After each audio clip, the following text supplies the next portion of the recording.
Thutha wa mathaa matanyihĩire 24 thutha wa mambura ma mashujaa kũinĩkĩrĩra, President William Ruto nĩongereire rĩtana rĩa kũnyita ũgeni o rĩngĩ President wa Senegal Bassirou Diomaye Faye thingira-inĩ wa iregi gũkũ mũciĩ wa Nairobi. Icera-inĩ rĩrĩ rĩa mwanya rĩrĩa rĩgwĩkinyĩtio thingira-inĩ wa iregi, President William Ruto nĩonanĩtie wendo mũnene harĩ ũnyitanĩri wa bũrũri wa Kenya na bũrũri wa Senegal harĩ kũrutithania wĩra ona ningĩ kũmatia ndũgũ yao ya kĩbũrũri.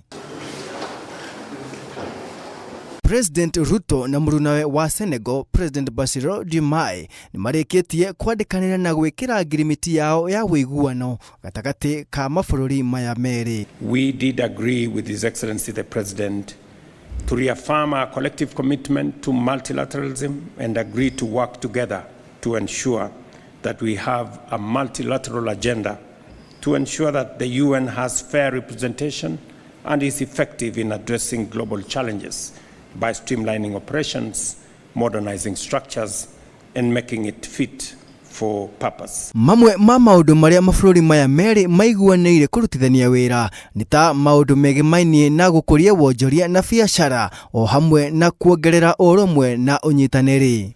This visit, Your Excellency, reflects our shared commitment to strengthening the friendship between Kenya and Senegal. It also offers us the opportunity to deepen our friendship, enhance mutual understanding, and build a forward-looking path of cooperation. Oroho, President Ruto nĩanĩrĩire atĩ nĩgũgũkorwo na mũtaratara wa kweherio kwa marĩhi ma visa gatagatĩ ga Kenya na Senegal.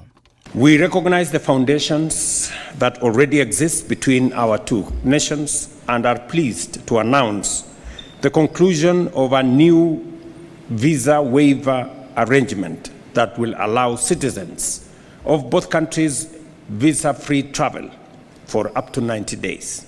Ihinda-inĩ o rĩu, President Ruto nĩekũnyitĩte ũgeni Prime Minister wa bũrũri wa Mozambique Maria Levy na magĩa na gĩikaro orota kĩu kũrĩa marĩrĩirie maũndũ ma kũrũmia ũnyitanĩri gatagatĩ ka mabũrũri macio merĩ. Kĩribotera Inooro TV, njĩtagwo Dan Chege. Clap for them.